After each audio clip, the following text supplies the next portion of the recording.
So yeah, a lot of people kind of wondering how the boost comes on this compound setup. So the way this tuning is set up for this ECU on my car, I have the small turbos on a mechanical gate. And if you actually look at this boost curve here, you can see I have everything set to 0. So this is basically the big turbos opening up at 9 PSI. I have a pressure sensor right outside the big turbo so I can monitor it. The way the tuning works for this setup is I have a fuel multiplication table that takes into account what boost pressure the big turbo is making, and then I have the map, the generalized map for the small turbos, which are on mechanical gates, while the big turbo is on an actual boost controller. So the big turbo, just wastegate pressure is making 10 PSI, around 5,200. If I wanted to, I could probably get this a little higher. Do keep in mind that my overall boost pressure is 30 PSI by 5,200. So yeah, it's not looking too bad. If I mess with the springs, I can increase that. You know, we're just still messing around with things right now. But yeah, so it holds 30 PSI basically. This is wastegate pressure, seeing upwards of 31, 32. You know, as the RPMs increase, and you know, we're just still figuring this out. We'll be racing next weekend. I'm probably gonna keep it around this boost level. Another thing I'm running into is if we look here, we can add a channel. So I'm running 2200 cc injectors. Kind of give you an idea what kind of fuel we're, you know, messing with here. We'll go fuel, go.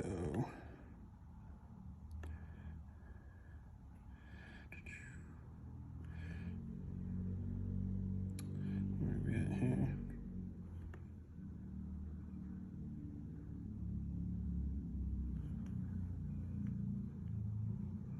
Primary fuel duty.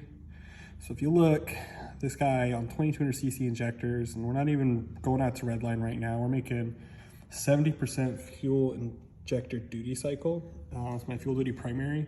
So that's 70% of 2200 cc injectors at nothing too crazy. You know, this big guy is seeing upwards of, you know, 16 PSI by redline. That's on wastegate pressure. This is what you're seeing right here is the wastegate is opening up for this guy at 9.2 PSI.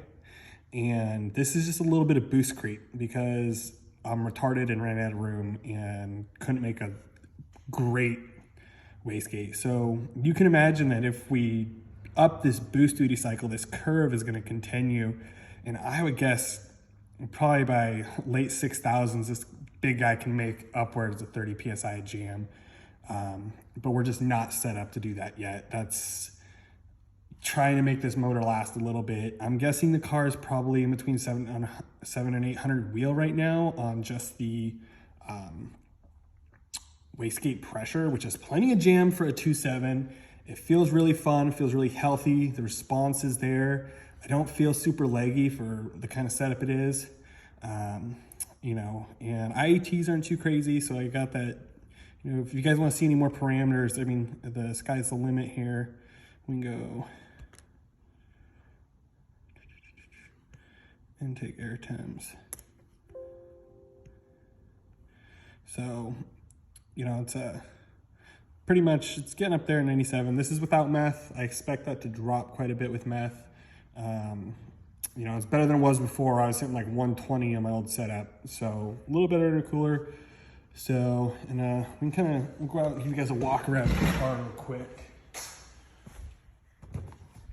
I did learn a lesson. My buddy Levi Tipka, he told me, Mike, that won't work. I didn't listen. Ran into an issue with some turbo drains. So got a little smoke coming off there.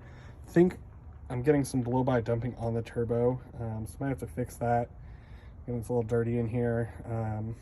But yeah, so oil drains. I have the big turbo, the small turbo oil drain over here combined. That did not work. They backed up and I was smoking like crazy. I'm hoping, you know, everything got covered in oil in this car. So I didn't really need to clean the engine bay, get it, you know, kind of sprinkled down. But yeah, so setup's working. We're making some sauce. I'll keep you guys posted. If I don't blow it up before next weekend, we'll see what it does. So we'll get some videos for you guys and keep you posted.